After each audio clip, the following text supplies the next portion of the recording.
بسم اللہ الرحمن الرحیم باب قصۃ غزوۃ بدر۔ یہ نیچے شروع میں آیات لکھی ہوئی ہیں، کرو بھائی اس کا ترجمہ۔ بسم اللہ الرحمن الرحیم وَلَقَدْ نَصَرَكُمُ اللَّهُ، یہاں سے ترجمہ شروع ہے۔ ترجمہ: اللہ نے تو جنگ بدر کے موقع پر ایسی حالت میں تمہاری مدد کی تھی جب تم بالکل بے سر و سامان تھے، لہذا صرف اللہ کا خوف دل میں رکھو تاکہ تم شکر گزار بن سکو۔ جب بدر کی جنگ میں تم مومنین سے کہہ رہے تھے کہ کیا تمہارے لیے یہ بات کافی نہیں ہے کہ تمہارا پروردگار 3000 فرشتے اتار کر تمہاری مدد کو بھیج دے؟ ہاں، بلکہ اگر تم صبر اور تقوی اختیار کرو اور وہ لوگ اپنے اسی ریلے میں اچانک تم تک پہنچ جائیں تو تمہارا پروردگار 5000 فرشتے تمہاری مدد کو بھیج دے گا جنہوں نے اپنی پہچان نمایاں کی ہوگی۔ اللہ نے یہ انتظام صرف اس لیے کیا تھا تاکہ تمہیں خوشخبری ملے اور اس سے تمہارے دلوں کو اطمینان نصیب ہو، ورنہ فتح تو کسی اور کی طرف سے نہیں، صرف اللہ کے پاس سے آتی ہے، جو مکمل اقتدار کا بھی مالک ہے، تمام تر حکمت کا بھی مالک۔ اور جنگ بدر میں یہ مدد اللہ نے اس لیے کی تاکہ جن لوگوں نے کفر اپنایا ہے ان کا ایک حصہ کاٹ کر رکھ دے یا ان کو ایسی ذلت آمیز شکست دے کہ وہ نامراد ہو کر واپس چلے جائیں۔ جو مصومین ہیں نا، انہیں پہچان نمایاں کی ہوگی، امام میں باندھے ہوئے تھے، تو اس امام میں باندھنے کی وجہ سے ان کی پہچان نمایاں تھی کہ یہ فرشتے ہیں۔ یہ جو غزوہ بدر ہے، اس کے بارے میں انعام الباری صفحہ نمبر 39 سے شروع ہوتا ہے اور آگے کئی صفحے تک چلتا ہے انعام الباری میں۔ یہ بحث آپ ضرور پوری پڑھ لیں، بہت اچھی لکھی ہے، بعض اشکالات ذہن میں اٹھتے ہیں، ان کے جوابات بھی دیے ہیں۔ غزوہ بدر 17 رمضان المبارک بروز جمعہ 2 ہجری میں ہوا تھا۔ 2 ہجری 17 رمضان المبارک بروز جمعہ، مارچ کا مہینہ تھا، 11 مارچ سن 624 عیسوی تھی، یعنی موسم بالکل ٹھیک تھا جنگ کے لیے۔ قال وحشی، یہ تعلیق ہے، اس کو امام بخاری نے غزوہ احد میں موصولاً بیان کیا ہے۔ اس تعلیق کو وحشی کہتے ہیں قتل حمزۃ طعیمۃ بن عدی بن الخیار یوم بدر۔ وحشی کہتے ہیں کہ حمزہ نے طعیمہ بن عدی بن خیار کو بدر کے دن قتل کیا تھا۔ یہاں سے پھر باب کے ساتھ مناسبت بھی آ گئی۔ ایک تو یہ تعلیق ہے، جنگ احد کے موقع پر اصل میں ہوا یہ تھا کہ جو طعیمہ بن عدی ہیں، جب ان کو حضرت حمزہ نے قتل کیا تھا بدر میں، تو جب جنگ احد آئی تو طعیمہ بن عدی کے ورثاء نے وحشی کو لالچ دی کہ اگر آپ اس کے بدلے میں حمزہ کو آج قتل کر دیں۔ طعیمہ کے ورثاء کہہ رہے ہیں وحشی کو کہ حمزہ چونکہ قاتل ہے ہمارے طعیمہ کا، اگر آپ حمزہ کو قتل کر دیں تو اس کے بدلے میں ہم آپ کو آزاد کر دیں گے۔ تو اس لالچ میں وحشی نے حضرت حمزہ رضی اللہ عنہ کو قتل کیا تھا۔ تو حضرت حمزہ کا قتل طعیمہ کو، یہ دیکھیں نا قتل حمزہ طعیمہ، اس کی یہاں ذکر کیا گیا نا قتل حمزہ طعیمہ، یہ صرف اس لیے کہ یوم بدر میں کی مناسبت سے اس کو قتل کیا ہے، یوم بدر کی مناسبت سے ذکر کیا ہے۔ یہاں ایک بات یہ ہے کہ جو لکھا نا، بڑی اہم بات ہے یہ، طعیمہ بن عدی بن خیار، یہ صحیح نہیں ہے۔ نیچے لکھو نا بین السطور دیکھو، طعیمہ بن عدی بن خیار بکسر المعجمہ یعنی خیار، وہو وہم، مفتی تقی صاحب نے بھی لکھا ہے کہ راوی کا وہم ہے۔ والصواب ابن نوفل، اصل میں طعیمہ بن عدی بن نوفل، نیچے اس میں بھی لکھا ہوا ہے، حاشیے میں بھی سب سے آخری لیول میں، والصواب ابن نوفل کما سیاتی فی غزوۃ احد، غزوۃ احد میں بالکل صحیح لکھا ہوا ہے، تو یہ تسامح ہے، اس کو یاد رکھ لیں۔ آگے وَإِذْ يَعِدُكُمُ اللَّهُ إِحْدَى الطَّائِفَتَيْنِ أَنَّهَا لَكُمْ، اور جب اللہ تعالیٰ تم سے وعدہ کر رہا تھا 2 جماعتوں میں سے ایک کا کہ وہ تمہیں مل جائے گی، کہ یہ وعدہ غزوہ بدر کے بارے میں ہے، اس لیے اس آیت کو یہاں ذکر کیا گیا۔ کشف الباری میں یہ بات لکھی ہے کہ اس آیت کو یہاں ذکر کرنے کا مقصد یہ ہے کہ یہ وعدہ غزوہ بدر میں ہوا تھا۔ کشف الباری پوری نہیں، آپ کو معلوم ہوگا، مولانا سلیم اللہ خان صاحب رحمۃ اللہ علیہ کی شرح مختلف ابواب کی ہے، جن ابواب کی بن جاتی ہے تو اس کی جلد بنا دیتے ہیں، اس لیے اس کے جلد نمبر بھی نہیں ہے کہ جلد نمبر 1، جلد نمبر 2، جلد نمبر 3، ایسے نہیں ہے۔ وہ اس کی ریکارڈنگ ہوئی ہے نا، تو وہ ریکارڈنگ سے کچھ علماء کے ذمہ لگا دیا جاتا ہے، تو وہ اکٹھا کر کے لکھ دیتے ہیں۔ مثلا ایک باب انہوں نے لکھ لیا، تو کسی نے ابھی کوئی دوسرا باب لکھ رہا ہے، کوئی تیسرا باب لکھ رہا ہے، تو جو باب لکھ لیتے ہیں پھر اس کی تخریج تعلیق سب مکمل ہو جاتی ہے، تو اس کا نام دے کر مثلا کتاب المغازی کے نام سے جلد چھاپ دی۔ نمبر اس لیے نہیں لگا سکتے کہ ابھی سے پیچھے والی جلدیں چل رہی ہیں، پتہ نہیں پچھلا جو باب ہے وہ 2 جلدوں پر ہے، 1 جلد پر ہے، تو اس لیے منتخب ابواب کی کشف الباری ہے، بالترتیب نہیں ہے، اور انعام الباری ترتیب سے ہے۔ اچھا آگے 3951 حدثنی یحییٰ بن بکیر، یہ روایت چل رہی ہے، آگے آتی ہے قال سمعت کعب بن مالک، کعب بن مالک کہتے ہیں لم اتخلف عن رسول اللہ صلی اللہ علیہ وسلم فی غزوۃ غزاها الا فی غزوۃ تبوک۔ اچھا اس کو لم اتخلف عن رسول نہیں پڑھیں گے، عر، عربی گرامر تو ایسے نا قرآن کی تجوید عر پڑھیں گے نا، لیکن پہلے شاید عرض کیا تھا یہ تجوید کے قواعد صرف تلاوت میں جاری ہوتے ہیں، بس شد مد غنہ اس طرح کی چیزیں، باقی جو دوسری ہیں عام عربی زبان ہے حدیث ہے اس میں یہ قواعد نہیں جاری ہوتے، جو خاص طور پر حسن 100 سے متعلقہ ہیں، لہٰذا یہ نہیں کہیں گے من ضربا کا، آپ کو کس نے مارا ہے، تو اس طرح نہیں بولا من این انت، ایسے نہیں بولیں گے من این انت بس، تو اس لیے عن رسول اللہ میں حضور صلی اللہ علیہ وسلم سے کسی غزوے میں بھی پیچھے نہیں رہا جو غزوہ آپ نے کیا سوائے غزوہ تبوک کے، سوائے غزوہ تبوک کے، غیر انی تخلفت فی غزوۃ بدر، مگر یہ کہ میں غزوہ بدر میں پیچھے رہا۔ اب یہ استثناء در استثناء آ رہا ہے، پہلے کا الا غزوہ تبوک، پھر کا غیر انی تخلفت، تو یہ غیرہ کس سے استثناء ہوگا؟ تو یہ کام تو پھر کواکب الدراری والے کا ہے، اس لیے حاشیے میں لکھا نیچے غیر انی تخلفت قال الکرمانی فإن قلت مما استثنیہ، کس سے اس کا استثناء کیا گیا ہے؟ قلت غیر للصفت، غیر صفت کے لیے بات ہے نا، ای ما تخلفت الا فی تبوک حال مغایرت تخلف بدر تخلف تبوک، تو یہ اب صفت کے لیے آ گیا۔ اب مطلب یہ ہوگا کہ میں حضور صلی اللہ علیہ وسلم کے غزوات میں سے کسی غزوے میں پیچھے نہیں رہا سوائے غزوہ تبوک کے، اس حال میں کہ غزوہ تبوک سے پیچھے رہنے کی حالت غزوہ بدر سے پیچھے رہنے کی حالت سے مختلف تھی، کہ غزوہ بدر میں بھی میں پیچھے رہا لیکن وہ غزوہ آپ نے بطور غزوہ نہیں کیا تھا، اس لیے کہ فی غزوۃ غزاہا، ایسا غزوہ جس کو آپ نے کیا ہو، یعنی آپ غزوے کی نیت سے گھر سے نکلے ہوں، جنگ کی نیت سے، تو میں ساتھ نہ گیا ہوں، ایسا کبھی نہیں ہوا۔ اور جو تھا غزوہ بدر اس میں اب غزوہ کی نیت سے نہیں گئے تھے، آگے لکھا ہوا ہے وَلَمْ يُعَاتَبْ أَحَدٌ تَخَلَّفَ عَنْهَا، جو غزوہ بدر سے پیچھے رہ گیا تھا اس میں سے کسی پر عتاب بھی نہیں کیا گیا کہ آپ غزوہ میں کیوں شریک نہیں ہوئے۔ انما خرج رسول اللہ یرید عیر قریش، حضور صلی اللہ علیہ وسلم تو صرف اس لیے نکلے تھے کہ آپ کا ارادہ قافلہ قریش کا تھا، یعنی وہ جو قریش کا قافلہ آ رہا تھا اس کو روکنا مقصود تھا، جنگ لڑائی تو مقصود نہیں تھی۔ حتی جمع اللہ بینہم و بین عدوہم علی غیر میعاد، یہاں تک کہ اللہ نے حضور صلی اللہ علیہ وسلم صحابہ ان کو اور ان کے دشمن کو جمع کر دیا غیر میعاد پر، پہلے سے طے شدہ وقت کے غیر پر، یعنی پہلے سے کوئی طے شدہ منصوبہ نہیں تھا، پہلے سے طے شدہ کوئی وقت نہیں تھا کہ ہم اس وقت پر آپ سے لڑیں گے، جیسے احد تھا، احد میں تو پہلے سے طے شدہ تھا کہ وہ لوگ وہاں سے آ رہے ہیں جنگ سے لڑنے کے لیے، حضور بھی اسی نیت سے باہر نہیں کر رہے ہیں کہ ہم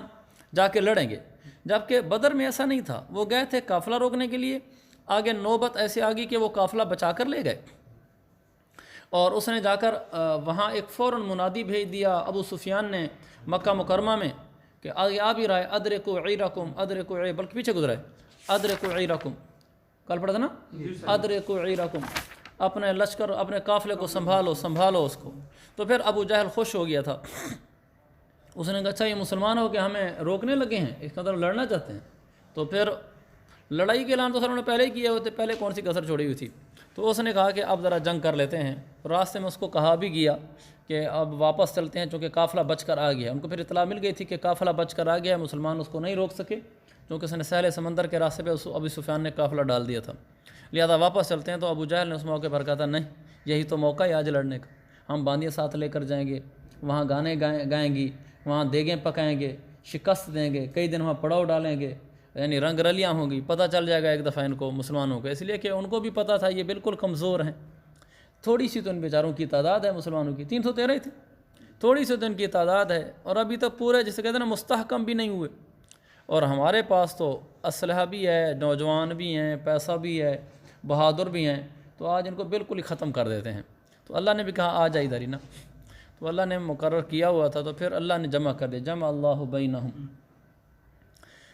تو یہاں پر ایک سوال بنتا ہے، یہ وہی سوال ہے جس کا تذکرہ میں نے پیچھے آپ سے عرض کر دیا ہے کہ جو انہوں نے یہاں کعب بن مالک نے غزوہ تبوک اور غزوہ بدر دونوں کے تخلف کا اکٹھے استثناء کیوں نہیں کیا، یعنی یوں کہہ دیتے الا فی غزوۃ تبوک و غزوۃ بدر، تو اس کی وجہ وہی ہے کہ دونوں کے تخلف میں فرق تھا، وہ تخلف کا فرق میں نے آپ سے عرض کر دیا ہے۔ یہاں ایک بہت معرکۃ الآراء بحث ہے یرید عیر قریش کے اوپر، کہ حضور صلی اللہ علیہ وسلم کا ارادہ قریش کے قافلے کو روکنا تھا۔ یہ اعتراض بنتا ہے مستشرقین کی طرف سے، اہل مغرب کی طرف سے۔ وہ کہتے ہیں ایک پرامن تجارتی قافلے پر جا کے حملہ کر دینا یہ تو امن کے بھی خلاف ہے، یہ کیسا نبی تھا؟ جیسے بخاری میں بھی صراحت ہے یرید عیر قریش، کہ وہ کوئی لڑنے نہیں آ رہے، وہ اپنا تجارتی قافلہ پرامن قافلہ اپنی تجارت کر کے جا رہا ہے، آپ نے جا کے ڈاکہ ڈال دیا درمیان میں، یعنی ان کو روک لیا آپ نے اور ان سے اب لڑنا چاہتے تھے، تو یہ تو اسلام کی تعلیمات کے خلاف ہے۔ اسلام گویا کہ نعوذ باللہ وحشیانہ مذہب ہے، لڑنے والا مذہب ہے۔ تو یہ اعتراض بظاہر مضبوط ہے کہ بخاری میں بھی ہے کہ آپ ان کی طرف سے کوئی جنگ کا ارادہ نہیں تھا، وہ تو قافلہ لے کر جا رہے تھے تجارتی، اور اللہ کے نبی کا یرید عیر قریش، چونکہ مستشرقین بھی بخاری کے حدیثیں جانتے ہوتے ہیں نا، خود بخاری میں بھی وضاحت ہے کہ قریش کا قافلہ ہی روکنا تھا، تو اس لیے ہمارے بعض مسلمان وہ اس موقع پر جواب دینے میں پھسل گئے، انہوں نے دائیں بائیں کر کے بڑی کوشش کی اس کو سنبھالنے کی، جواب دینے کی کہ نہیں آپ نے وہاں جنگ کے لیے گئے ہی نہیں ہیں، اور یہ تو ایسے ہو گیا، بس ایسے ہو گیا، آپ کا کوئی ارادہ جنگ کا نہیں تھا، آپ جنگ کرنا بھی نہیں چاہتے تھے، جبکہ ایسی بات نہیں ہے، آپ گئے تھے قریش قافلے کے لیے، پھر آپ جنگ بھی کی اپنے، آپ کا ارادہ یہ تھا کہ واقعی ہم قافلہ روکیں گے، کسی نے اس کو بھی بچانے کی کوشش کی نہیں، قافلہ روکنے کا مقصد یہ تھا، مقصود یہ تھا، کوئی لڑائی والی بات نہیں تھی، یعنی اس طرح جواب دینے کی کوشش کی ہے سب نے کہ جس میں یہ پہلو سامنے ہے کہ اللہ کے نبی کا ارادہ ان سے لڑنے کا نہیں تھا۔ تو یہ بات ثابت کرنے کے لیے انہوں نے کئی توجیحات کی۔ مفتی تقی صاحب کو اللہ تعالیٰ نے موفق بنایا، اور صرف انسان اللہ کے دین کے کام کرتا ہے توفیق خداوندی سے، اللہ سے مانگنا چاہیے۔ بہت ساری جگہوں پہ جہاں بڑے بڑے پھسل جاتے ہیں، تقی صاحب بڑا ایسا صاف جواب دیتے ہیں کہ دل مطمئن ہو جاتا ہے کہ اسلام کی صحیح تعلیم یہ ہے۔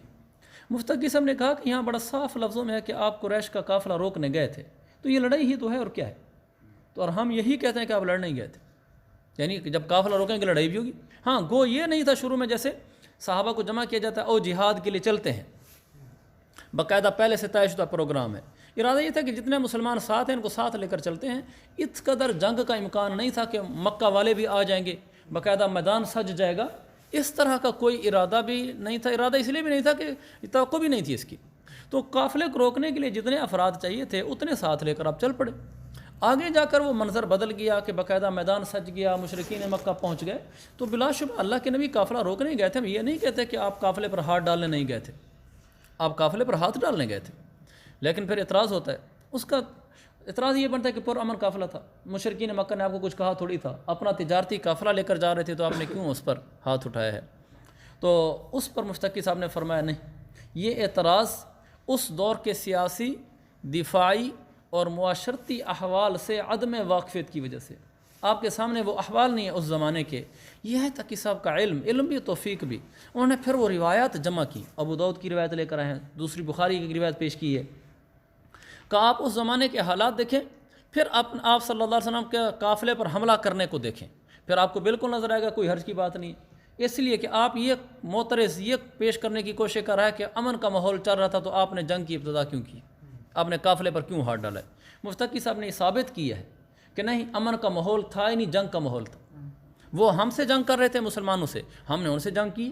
جنگ کے ماحول میں جنگ کرنا تو کوئی حرج کی بات نہیں ہے۔ اب کیسے جنگ کا ماحول تھا؟ مفتی تقی صاحب نے اس پر روایت پیش کی ہیں۔ ایک روایت یہ ہے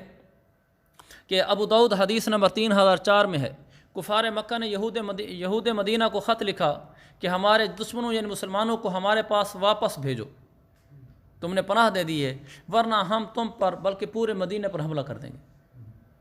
پورے مدینہ پر حملہ کریں گے۔ ابو داؤد حدیث نمبر 3004، گویا کہ وہ اعلان کر چکے ہیں کہ اگر مسلمانوں کو واپس نہیں بھیجا گیا تو ہمارا تمہارے ساتھ پورے مدینہ کے ساتھ اعلان جنگ ہے، تو وہ تو لڑائی کے لیے تیار بیٹھے ہوئے ہیں. یہ ایک روایت جس سے یہ ثابت ہو رہا ہے کہ ماحول امن کا نہیں تھا، ماحول جنگ کا تھا. جانبین سے کوئی پرامن لوگ نہیں تھے، جانبین سے جنگ کا اعلان کیے ہوئے لوگ تھے. یعنی وہ بھی جنگ کے لیے تلے ہوئے تھے، آگے مسلمانوں نے بھی پھر جنگ کرنی تھی. دوسری بخاری کی حدیث نمبر 3950 جو ابھی کل ہی ہم نے پڑھی تھی،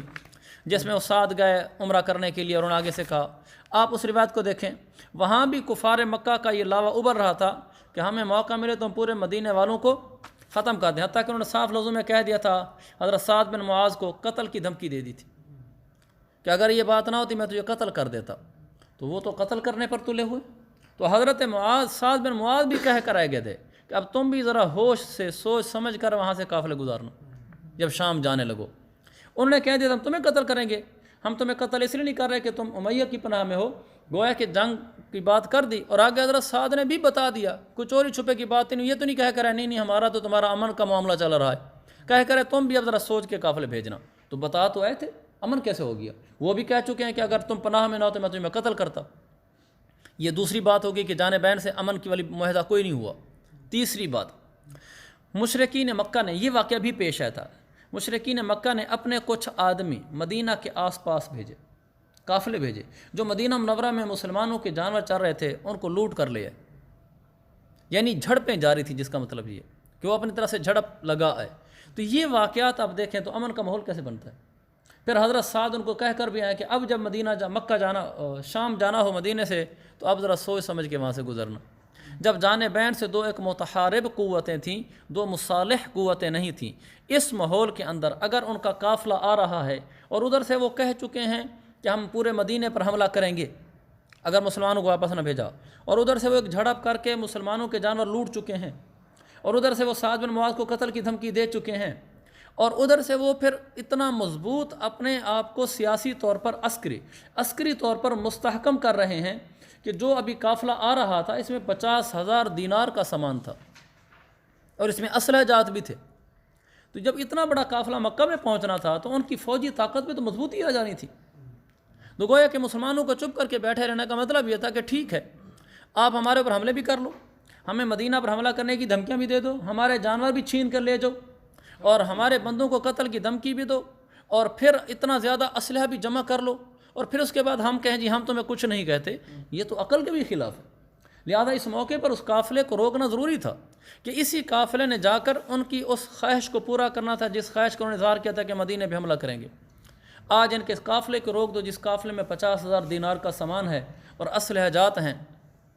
یہ جا کر وہاں دیں گے، ان سے ان کی قوت مضبوط ہوگی تو ہمیں تو مٹا دیں گے. اور جنگ کا اعلان جانبین سے ہو چکا ہے. حضرت سعد پہلے کہہ چکے ہیں کہ اب سوچ سمجھ کر قافلے بھیجنا، اور وہ بھی کہہ چکے ہیں کہ ہمارا تم سے اعلان جنگ ہے. تو ایک پرامن قافلہ نہیں تھا، وہ ایک جنگی قافلہ تھا. ہاں باقی یہ بات کہی جائے تو انہوں نے جنگ کا اعلان نہیں کیا، اس موقع پر نہیں کیا نا، قافلہ لاتے ہوئے پہلے تو کر چکے ہیں. پھر مفتقی صاحب نے ایک اور بات بڑی خوبصورت لکھی، بڑی دقت نظر والی لکھی. انہوں نے کہا یہ کہہ دینا کہ وہ جو لوگ جا رہے تھے قافلے کے اوپر، یہ تو قافلے پر حملہ کرنے گئے تھے نا، قافلے کے لوگ تو عام لوگ تھے، وہ تو کوئی فوجی بھی نہیں تھے، کوئی جنگی بھی نہیں تھے، انہوں نے کوئی اعلان بھی نہیں کیے ہوئے تھے، تو ان لوگوں پر حملہ کیوں کرنا تھا؟ تو یعنی حملہ کرنا تھا تو ان کی فوج پر کرتے. ایک عوام پر آپ نے حملہ کر دیا، قافلے والوں پر حملہ کرنا. متقی صاحب نے فرمایا کہ اس زمانے میں فوجی اور غیر فوجی کی الگ کی تقسیم ہی نہیں تھی، ان کا ہر مرد مقاتلہ میں شمار ہوتا تھا. جو ان کے مرد ہوتے تھے وہ سارے لڑنے والے ہوتے تھے. جب وہ اعلان کرتے تھے او چلیں لڑنے کے لیے تو فوج تو نہیں بلاتے تھے. وہ جب کہا گیا ہے، ابو جہل نے کہا ہے او چلو ادرکوا عیرکم، اس نے یہ تو نہیں کہا کہ ہماری فوج آ جائے باقی لوگ پیچھے ٹھہرے. اس نے تو مکہ والوں کو نہیں کہا، اور پیچھے کہا بھی سی اگر تم ٹھہر جاؤ گے تو مکہ کے دوسرے لوگ انک متی یراک الناس قد تخلفت، تو تخلفوا معک، لوگ جب تمہیں دیکھیں گے تو لوگ بھی بیٹھ جائیں گے. تو گویا اس معاشرے کا ہر فرد وہ لڑنے والا ہوتا تھا اپنے قبیلے کے لیے، اپنے مذہب کے لیے. تو وہ جو جا رہے تھے قافلے کے ساتھ وہ بھی عام نہیں تھے، وہ بھی ان لڑنے والوں میں سے تھے، تو لڑنے والوں پر ہی حملہ کیا تھا. چنانچہ یہ کہنا کہ ایک پرامن قافلے پر حملہ کیا تھا یہ بالکل ٹھیک نہیں، اس لیے کہ اس زمانے میں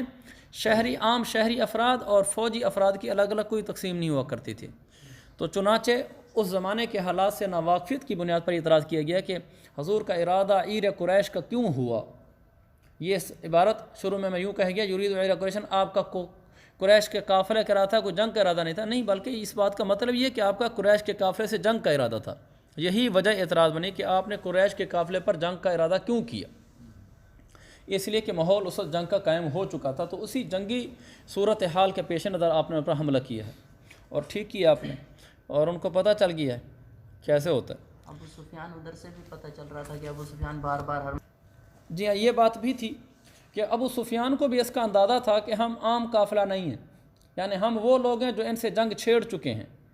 لہذا وہ خود بھی سمجھتا تھا۔ کیسے؟ وہ خود بھی منزل بہ منزل پتہ کروا رہا تھا کہ یہاں آگے مسلمان تو نہیں، حتیٰ کہ ایک موقع پر یہ بھی ہوا کہ اس نے اپنے بندے بھیجے، اس نے جا کر کہا کہ اگلے پڑاؤ پر ڈالنے سے پہلے نا وہاں کچھ بندے بھیج دیتا تھا، ابو سفیان سمجھدار تو تھا، اس نے جا کر بندے بھیجے اپنے، کہ دیکھو ہم نے وہاں پڑاؤ ڈالنا ہے، وہاں کچھ علامات تو نہیں ایسے کہ ان کے بندے کو ہماری پیچھے طاق میں ہوں، چونکہ خطرہ تو تھا ان کو، چونکہ چور کو خطرہ ہوتا ہے کہ پیچھے پکڑا نہ جاؤں۔ اعلان جنگ تو یہ کر چکے ہیں، پہلے سے چھیڑ چھاڑ تو کر چکے ہیں، اب ان کو اندازہ تو ہے کہ ہمیں اس کا بدلہ بھگتنا ہوگا۔ تو اس نے بندے بھیجے، تو اس کے بندے گئے وہاں بدر کے مقام پر، تو وہاں اونٹ کی مینگنیاں پڑی تھی۔ یہ ابو سفیان خود تھا، ہاں بلکہ یہی آدمی ابو سفیان خود تھا بالکل۔ اس نے مینگنی اٹھائی، سمجھداری دیکھیں اب اس کی، مینگنی اٹھا کر نہ اس کی جو لیت ہوتی ہے اس کو اٹھا کر نہ اس نے توڑا، خشک تھی، اس کے اندر سے کھجور کی گٹھلی نکلی، اس نے کہا بس یہ یثرب کے لوگ ہیں، یہ ان کے اونٹ ہیں جو کہ کھجوریں وہاں زیادہ ہوتی ہیں، ان کے آدمی آئے تھے یہاں بیٹھے تھے، وہ ہماری طاق میں کہیں ہیں۔ تو یہ سمجھ گیا تھا اس بات کو، اس لیے وہاں سے اس نے نکلنے کی کوشش کی تھی۔ تو یہ ایک اور مؤید ہے کہ یہ بات نہیں ہے کہ وہ ایسا پورا من قافلہ تھا کہ ان کو تو خیال ہی نہیں تھا کہ یار ہم تو پورا من طریقے پہ جا رہے ہیں، ہم پہ کوئی حملہ کر دے گا، ان کو پورا پتہ تھا کہ یہاں پہ حملہ ہو سکتا ہے۔ جب ان کو پورا پتہ تھا تو اللہ کے نبی نے حملہ کیا اور ٹھیک کیا۔ آگے چلیں بھی، یہ بھی ایک ساتھ اچھی بات بتائی کہ اس زمانے میں تو یہ اعتراض کسی نے نہیں کیا کہ اسلام تو امن کی تعلیم دیتا ہے، یہاں حملہ کیوں کیا گیا ہے؟ اس لیے کہ اس زمانے میں اعتراض اس لیے نہیں اٹھ سکتا تھا کہ اس زمانے کا سیاسی پس منظر، معاشرتی پس منظر، دفاعی احوال سب کے سامنے تھے، کوئی اعتراض کر ہی نہیں سکتا تھا، وہ کہ اب کیسے کرتے ہیں، آپ نے خود چھیڑخانی کر رکھی ہے۔ اور آج کے زمانے میں یہ سوال اس لیے اٹھائے جا رہے ہیں کہ اس زمانے کے دفاعی، سیاسی، معاشرتی حالات کو جاننے کے لیے مختلف روایات کا احاطہ کرنا ضروری ہے۔ جس کے سامنے صرف حدیث بخاری ہو کہ آپ نے جا کر قریش کے قافلے پر حملہ کر دیا، دوسری حدیث نہ ہو جو بھی میں نے عرض کی ہیں تقی صاحب کے حوالے سے، تو اس پر اشکال تو پیدا ہو جاتا ہے۔ اس زمانے میں تو روایت جمع کرنے کی ضرورت ہی کوئی نہیں، خود ماحول ہی سب کچھ بتا رہا تھا، تو بالکل اعتراض ابھی ہوا ہے۔ یہ بھی میں نے اب یاد آیا، کسی نے یہ بھی بڑا خوبصورت جواب دیا تھا کہ حضرت عائشہ رضی اللہ عنہ کی شادی 9 سال کی عمر میں کیوں ہوئی؟ انہوں نے کہا یہ اعتراض ہی اب اٹھنے شروع ہوئے۔ یہ اعتراض تو تب اٹھنا چاہیے تھا کہ جب آپ کی شادی ہوئی ہے، وہ موقع تھا اس وقت اعتراض کرنے کا، کہ یہود اور دوسرے سارے وہ اسلام کے خلاف چھوٹی چھوٹی باتوں، وہ تو ان باتوں پر بھی اعتراض کرتے تھے جو اعتراض بنتی بھی نہیں تھی، بے جا جسے کیڑے نکالا نا، تو یہ تو بڑا اچھا اعتراض تھا۔ تو مشرکین اس وقت کے کفار یہود، ان میں سے کسی کی طرف سے یہ اعتراض نہیں ملتا، تو پتہ چلا کہ وہ اس صورتحال سے واقف تھے، جو ایک جواب ہماری طرف سے یہ بھی دیا جاتا ہے، یہ یہودی وغیرہ کا دوسروں کا اعتراض نہ کرنا اس جواب کی تائید کرتا ہے کہ حضرت عائشہ رضی اللہ عنہ فرماتی ہیں کہ مجھے کھلایا پلایا گیا حتیٰ تسمنت یا سمنت، یہاں تک کہ میں موٹی تازی ہو گئی، یعنی وہ دیکھنے میں اگرچہ عمر میں اگرچہ 9 سال کی تھیں، لیکن دیکھنے میں بڑی عمر کی لگتی تھی۔ تو اس لیے جب دیکھنے بڑی عمر کی لگتی تھیں اور تحمل زواج تھا ان میں، تو دیکھنے والے کو اعتراض کرتا تو سیدھا منہ پہ آ کے لگتا اس کا اعتراض کہ لڑکی نہیں دیکھی، کیسے شادی کے قابل نہیں ہے۔ تو اس لیے وہ اعتراض اس کو سجتا نہیں تھا، وہ الٹا وہ خود بے عزتہ ہو جاتا۔ اب جا کے زمانہ گزر گیا، اب زمانہ بعد میں آ گیا، اب 9 سال کی عمر کو لے کے اعتراض کرنے شروع کر دیے۔ تو یہ اعتراض اس زمانے میں بھی ہونا چاہیے تھا، جبکہ وہ زمانہ تو اعتراضات کی بھرمار کا تھا۔ تو یہ باتیں بھی ساری بتاتی ہیں کہ یہ اعتراض بے جا تھے۔ آگے باب قول اللہ تعالی استستغیثون، یہ جو آیات ہیں سورۃ الانفال کی 9 سے لے کر 13 تک، ان آیات میں بدر میں کیے گئے انعامات خداوندی کا تذکرہ ہے۔ ان آیات میں یہ بتایا کہ اللہ تعالیٰ نے بدر میں کیا کیا انعامات کیے، لہٰذا اس باب کا تعلق بھی پیچھے کی باب و قصۃ غزوۃ بدر کے ساتھ ہی ہے۔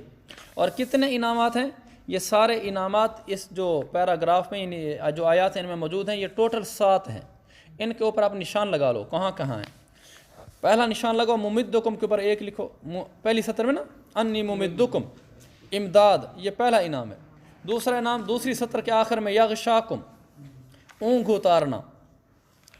اونگ اتارنا، یہ دوسرا انعام ہے۔ قرآن میں یوشیکم، یہ جو ہے نا یغشاکم، یہ ابو عمر اور ابن کثیر کی قرات ہے، اور ہماری ابو حفص کی قرات ہے۔ تو ہماری قرات میں یغشیکم ہے اور ان کی قرات میں یغشاکم ہے، یہ دوسرا ہو گیا۔ اور اونگ اتارنا۔ تیسرا اللہ کا انعام وہ ينزل علیکم، تیسری سطر کے شروع میں ينزل علیکم، یہ تیسرا انعام جس کا مطلب بارش برسانا۔ تیسرا انعام ساتھ لکھتا ہے تھوڑا تھوڑا، تیسرا انعام بارش برسانا۔ چوتھا انعام یہی اسی سطر میں آ گیا یذہب عنکم الرجز، چوتھا انعام شیطانی وساوس کا دفع کرنا۔ چوتھا انعام شیطانی وساوس کا دفع کرنا۔ پانچواں لیربط علی قلوبکم، لیربط کے اوپر 5 لکھ دو۔ پانچواں دلوں کی مضبوطی پیدا کرنا، لیربط، پانچواں دلوں کی مضبوطی پیدا کرنا۔ چھٹا اسے نیچے سطر میں وَيُثَبِّتَ بِهِ الْأَقْدَامِ، یثبت کے اوپر 6 لکھ دو۔ چھٹا قدم جمانا، قدم جمانا۔ ساتواں نیچے والی سطر سألقی فی قلوب الذین، ساتواں کفار پر رعب طاری کرنا، ساتواں کفار پر رعب طاری کرنا۔ یہ 7 انعامات ہیں جو ان آیات میں بیان ہوئے ہیں۔ ترجمہ کرو بھائی۔ بسم اللہ الرحمن الرحیم۔ یاد کرو جب تم اپنے رب سے فریاد کر رہے تھے تو اس نے تمہاری فریاد کا جواب دیا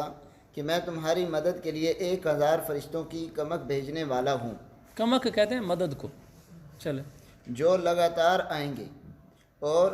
یہ وعدہ اللہ نے کسی اور وجہ سے نہیں بلکہ صرف اس لیے کیا کہ وہ خوشخبری بنے اور تاکہ تمہارے دلوں کو اطمینان حاصل ہو، ورنہ مدد کسی اور کے پاس سے نہیں صرف اللہ کے پاس سے آتی ہے۔ یقیناً اللہ اقتدار کا بھی مالک ہے، حکمت کا بھی مالک ہے۔ یاد کرو جب تم پر سے گھبراہٹ دور کرنے کے لیے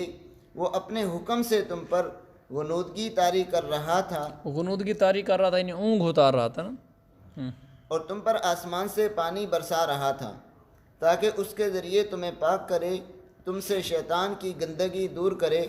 تمہارے دلوں کی ڈھارس بندھائے اور اس کے ذریعے تمہارے پاؤں اچھی طرح جما دے۔ اور وہ وقت، اچھی طرح کیوں ترجمہ کیا ہے؟ باب تفعیل ہے، چلے۔ وہ وقت جب تمہارا رب فرشتوں کو وحی کے ذریعے حکم دے رہا تھا کہ میں تمہارے ساتھ ہوں، اب تم مومنوں کے قدم جماؤ، میں کافروں کے دلوں میں رعب طاری کر دوں گا۔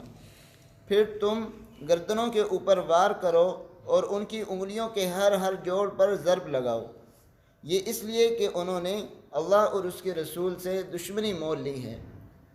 اور اگر کوئی شخص اللہ اور اس کے رسول سے دشمنی مول لیتا ہے تو یقیناً اللہ کا عذاب بڑا سخت ہے۔ یہ دیکھیں اس کا ترجمہ دوبارہ کریں، یغشاکم النعاس والا، جب وہ غنودگی اتار رہا تھا۔ جی شروع سے یاد کرو جب تم سے گھبراہٹ دور کرنے کے لیے وہ اپنے حکم سے تم پر غنودگی طاری کر رہا تھا۔ بس یہاں میں صرف یہ بتانا چاہتا تھا کہ آدمی کو اگر تھوڑی بہت اونگ، ہلکی پھلکی نیند بھی آئے نا، تو نیند سے پہلے کی جو کیفیت ہوتی ہے نا وہ زائل ہو جاتی ہے۔ مثلا دیکھیں نا، نیند سے پہلے گھبراہٹ ہے تو کچھ غنودگی آ گئی، ہلکی نیند آ گئی تو وہ جو پہلے کیفیت تھی وہ ختم ہو جاتی ہے۔ تو نیند بہت ساری چیزوں کا حل ہے، اس میں ہمیں یہ درس ملا ہے۔ میں عام طور پر کہا بھی کرتا ہوں اپنے درس قرآن میں اس طرح کی چیزیں نکال کر بیان کرنی چاہیے، ورنہ عوام کو زیادہ اس سے دلچسپی نہیں ہوتی۔ اگر ہم ان کو صرف غزوہ بدر سنا دیں تو بس ٹھیک ہے، ماشاءاللہ ایک اچھا غزوہ ہوا تھا، ہمارے لیے کیا پیغام ہے اس میں؟ ہر وہ پیغام نکالنا درست ہے جو قرآن و سنت کے کسی اصول سے معارض نہ ہو۔ اگر آپ کی طبیعت میں غصہ ہے تو آپ چاہتے ہیں میں اس کو دور کروں، آپ جا کر سو جائیں۔ جب آپ کو نیند آئے گی نا، چاہے تھوڑی سی بھی آ جائے، آپ جب اٹھیں گے تو غصہ ظاہر ہو چکا ہوگا، پچھلی کیفیت ختم ہوگی۔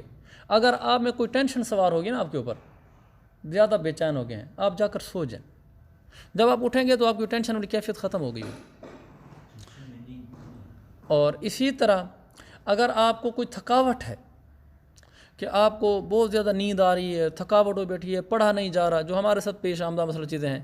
تو ایسے موقع پر اب یہ کبھی نہ کریں کہ جا کر سو جائیں، جی بس مجھے نیند آ رہی ہے۔ آپ دیکھیں نا، اگر آپ بے قابو ہو رہے ہیں نیند سے، اول تو چھینٹیں ماریں، پھر پڑھنے بیٹھ جائیں، پھر بھی قابو نہیں آ رہی، یہ میرا تجربہ ہے، آپ جا کر ہلکی سی نیند کر لیں، یعنی 10 منٹ 20 منٹ سو جائیں۔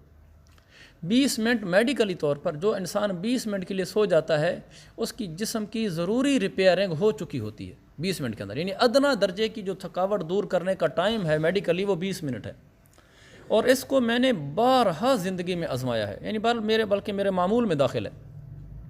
کہ جب کبھی مجھے کوئی زیادہ تھکاوٹ ہونے لگ جائے اور زیادہ پڑھائی متاثر ہونے لگ جائے نیند کی وجہ سے، میں جا کے 20 منٹ کے لیے سو جاتا ہوں، الارم لگا دیتا ہوں یا کسی لڑکے کے ذمہ لگا دیتا ہوں، آپ میں سے بھی کسی کے ذمہ لگایا ہوگا شاید کبھی کہ مجھے جا کر اٹھا دینا، کہتا ہے یہ کہتا ہے وہ کہتا ہے کہ میں نے کہا مجھے اٹھا دینا 20 منٹ بعد 10 منٹ بعد، اور ایسا ہی ہوتا ہے کہ میں جب اٹھتا ہوں میں تازہ دم ہوتا ہوں۔ تو یہ چھوٹی سی نیند جو ہے نا، چھوٹی سی اونگھ، یہ انسان کی پچھلی کیفیت کو زائل کر دیتی ہے۔ پہلے تھکاوٹ ہوئی بیٹھی ہے، سر بوجھل ہوا بیٹھا ہے، پڑھائی نہیں جا رہا، سمجھ ہی نہیں آ رہی، یہ جو آپ کی ذہنی کیفیت ہوئی بیٹھی ہے، آپ تھوڑی سی نیند کر لیں، لمبی نیند نہ کریں۔ لمبی نیند تب کریں جب نیند کی ضرورت ہے، جیسے آپ رات کا ٹائم ہے آپ نے نیند کرنی ہے تو سو جائیں، لیکن ایک نیند کی بات ضرورت ہی نہیں ہوتی، مثلا آپ کی نیند 5 گھنٹے پوری ہے، پھر بھی سر پہ نیند سوار ہے، تو اب مطلب یہ نیند نہیں ہے، اب یہ عارضی طور پر کوئی کیفیت ہے جو اس کو زائل کرنے کی ضرورت ہے، جس کا حل نیند نہیں ہے۔ نیند تو آپ کی پوری ہے، رات آپ نے 5 گھنٹے سو لیے تھے، 5.5 گھنٹے سو لیے تھے، اب دن کو کیوں نیند آ رہی؟ کلولہ ہے تو کلولہ کر لی ہے، پھر آپ مغرب بعد بیٹھے ہیں پھر نیند آ رہی ہے، عشاء کے بعد آپ فوراً بیٹھے ہیں فوراً نیند آنا شروع ہو گئی ہے، اب نیند کیوں ہے؟ صبح تہجد پڑھ کے اشراق پڑھ کے گھر گئے، پھر نیند کا غلبہ ہو گیا، میں کیوں نیند آ رہی ہے؟ میں رات سو چکا ہوں۔ اب یہ ایک کیفیت طاری ہوگی آپ پر جو آپ کے دماغ کو بوجھل کر رہی ہے۔ اس کیفیت کو زائل کرنے کا طریقہ 15-20 منٹ کے لیے سو جاؤ، لیکن اس کے لیے بڑا ہمت والا دل چاہیے 15-20 منٹ کے لیے سونے کے لیے، اس لیے کہ 20 منٹ بعد تو سکون آنا شروع ہو رہا ہوتا ہے اور اسی وقت اٹھنا ہوتا ہے۔ اگر آدمی ہمت کر کے اٹھ جائے تو اس کی پچھلی کیفیت زائل ہو چکی ہوتی ہے، نہ اٹھے تو مزہ تو آتا ہی ہے پھر سونے میں، پھر وہ ہمیشہ 20 منٹ کے لیے ہی سو جایا کرے ماشاء اللہ، ہر دفعہ کہہ جایا کرے بس یار سو تو گیا تھا لیکن اٹھ نہیں سکا، تو اس سے بہتر ہے پھر نہ سویا کریں۔ اچھا آگے حدیث نمبر 3952، حدثنا ابو نعیم قال حدثنا اسرائیل عن مخارق عن طارق ابن شہاب قال سمعت ابن مسعود یقول، اس کا ترجمہ سننا، شہدت من المقداد ابن الاسود مشهدا لان اکون صاحبہ احب الی مما عدل به۔ اس کا ترجمہ میں کر رہا ہوں انعام الباری کے حوالے سے، انہوں نے اس کا ترجمہ اچھا لکھا ہے کہ میں نے مقداد کی طرف سے اس کا ایک منظر دیکھا ہے، شہدت من المقداد مشهدا، میں نے مقداد کی طرف سے اس کا ایک منظر دیکھا ہے کہ اگر لأن اکون صاحبہ صاحب المشہد، کہ اگر اس منظر والا شخص میں ہو جاؤں، احب الیہ، تو پھر یہ بات مجھے اس سے زیادہ پسند ہوگی، مما عدل بی، تو یہ مجھے ہر اس چیز سے زیادہ محبوب ہے جو اس کے برابر قرار دی جائے، عدل بی جو اس کے برابر قرار دی جائے، یعنی مجھے اگر وہ چیز مل جائے جو مقداد بن اسود کو ملی ہے تو پھر یہ مجھے ہر چیز سے زیادہ محبوب ہے، جو بھی اس کے برابر قرار دی جاتی رہے میں کہوں گا اس سے مجھے یہی محبوب ہے۔ تو یہ مما عدل بہ، آگے میں نے نہیں بیان کیا، یہ ماں ہے نا، اس کا میں نے بھی بیان کرنا چاہیے، وہ چیز جو اس کے برابر قرار دی جائے وہ چیز کیا ہونا چاہیے، تو اس میں لکھا ہے من الدنیاویات، دنیاوی چیزوں میں سے کوئی بھی چیز اس کے برابر قرار دو میں اس کو اس کے برابر نہیں سمجھوں گا، اس سے مجھے یہی زیادہ پسند ہے۔ ایک قول یہ کہ من الثواب، ثواب میں بھی کوئی چیز کے برابر کر دو تو بھی اس سے مجھے یہ بدر میں شریک ہونا یہ زیادہ پسند ہے، چونکہ مقداد بدر میں شریک ہوئے تھے۔ اور مراد یہ کہ یہاں مراد مبالغہ ہے، یعنی وہ یہ کہنا چاہتے ہیں کہ مشہد بدر، منظر بدر بہت عظیم اور میرے نزدیک سب سے افضل نیکی ہے، یہ میں اس کو حاصل کرنا چاہتا تھا۔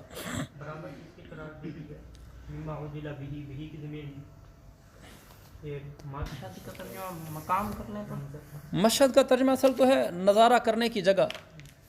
مشاہدہ سے نا نظارہ کرنے کی جگہ، اس لیے منظر کہتے ہیں اس کو۔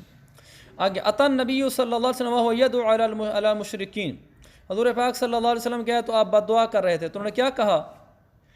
کہہ رہے تھے لا نقول کما قال قوم موسیٰ، یا رسول اللہ ہم ایسے نہیں کہیں گے جیسے موسیٰ علیہ السلام کی قوم نے کہا تھا، فاذهب انت وربک فقاتلا انا هاهنا قاعدون، موسیٰ جا تو جانے تیرا رب جانے، اسی تو اتنے بیٹھے ہیں، ہم نہیں لڑ سکتے کہ یا رسول اللہ ہم یہ نہیں کہیں گے، کیا صحابت ہے، ولیکننا نقاتل عن یمینک وعن شمالک وبین یدیک وخلفک، ہم آپ کے آگے آپ کے پیچھے آپ کے دائیں آپ کے بائیں ہو کر لڑیں گے۔ جب میں نے یہ بولا فرأیت النبی اشرق وجہہ وسرہ، آپ کا چہرہ کھلکھلا اٹھا۔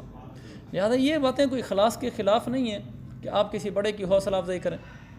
اس کو اپنے ساتھ کی یقین دہانی کریں، اور آپ کوئی ایسی بات کریں جس سے اس کا چہرہ کھل جائے خوش ہو جائے، یہ باتیں کوئی ایسا نہیں ہے کہ اگلے میں اخلاص نہیں ہے۔ اللہ کے نبی کا چہرہ مبارک کھل اٹھا، اور یہ نہیں کہ اللہ پر توکل کم تھا، اب ان کا ساتھ دینے کی جس حضور کا اعتماد بڑھ گیا، پہلے اللہ پر اتنا توکل نہیں تھا۔ یہ ایک فطری بشری چیزیں ہوتی ہیں اور یہ پسندیدہ بھی ہوتی ہیں، اپنے استاد کو شیخ کو خوش کرنا یہ کوئی بری چیز نہیں ہے، ہاں چاپلوسی نہ کی جائے۔ جائز طریقے سے اس کو خوش کرنا جیسے انہوں نے خوش کیا ہے۔ دوسری جگہ پہ آتا ہے وہ تاریخ سیرت کی کتابوں میں، تو سعد بن معاذ وہ غالباً کھڑے ہوئے، کہنے لگے یا رسول اللہ، وہ لمبا واقعہ ہے، جب آپ نے کہا بھی بولو مشورہ دو، تو پہلے حضرت ابو بکر کھڑے ہوئے، پھر حضرت عمر کھڑے ہوئے، پھر مختلف کھڑے ہوئے، تو کوئی انصاری نہیں کھڑا ہو رہا تھا۔ آپ نے فرمایا اشیر علیہ، اشیر، اور مشورہ دو، اور مشورہ دو۔ تو اس سے پھر سعد بن معاذ ہو گئے، کہا لک انک تریدون یا رسول اللہ، یا رسول اللہ شاید آپ کا روح سخن ہماری طرف ہے، ہم انصاریوں کے بارے میں کچھ پوچھنا چاہتے ہیں نا، ہم میں سے کوئی بولے۔ آپ نے فرمایا اجل، جی ہاں۔ اب جو کھڑے ہوئے وہ تو ماشاءاللہ حق ادا کر دیا، کہنے لگے یا رسول اللہ آپ حکم دیں، حارب من شئتا سالم من شئتا، جس سے چاہیں جوڑ دیں ہمیں، جس سے چاہیں کاٹ دیں ہمیں، ہم آپ کے ساتھ ہیں۔ اگر آپ ہمیں کہیں برق غیمات تک گھوڑے دوڑا دو ہم دوڑا دیں گے، آپ ہمیں کہیں سمندر میں کود جاؤ ہم چھلانگ لگا دیں گے، آپ ہمیں کہہ دیں پہاڑ کے اوپر سے چھلانگ لگا دو ہم لگا دیں گے، آپ حکم کریں، آپ چلیں ہم آپ کے ساتھ ہیں۔ تو اس وقت بھی لکھا ہے کہ آپ کا چہرہ مبارک کھل اٹھا، پھر آپ نے فرمایا چلو آگے، اس سے پہلے آپ نے نہیں فرمایا۔ صحابہ بابا صحابہ تھے۔ اس میں جو ہم نے اس کا صاحبہ ہو نا، صاحب المشہد، نیچے لکھا ہے قائلہ تلک المقالتی، یہ بول والا ہوتا، مفہوم ایک بنتا ہے پچھلی بات کا بھی اس کا بھی، اس لیے کہ میں یہ بولتا یعنی میں وہاں شریک ہوا ہوتا، جو وہ حضور صلی اللہ علیہ وسلم کے ساتھ شریک ہوئے تھے اور یہ بول بھی بولا تھا، یعنی میں وہیں بدر میں ہوتا اور میں یہ بولتا، یہ مجھے زیادہ محبوب تھا اس سے کہ اس کے مقابلے میں کوئی اور چیز قرار دی جائے، تو یہ قائلہ تلک المقالہ اس کا مطلب قرار دیا جائے، بلکہ یہ اس سے بہتر بن رہا ہے پچھلے مفہوم سے۔ جی ہاں۔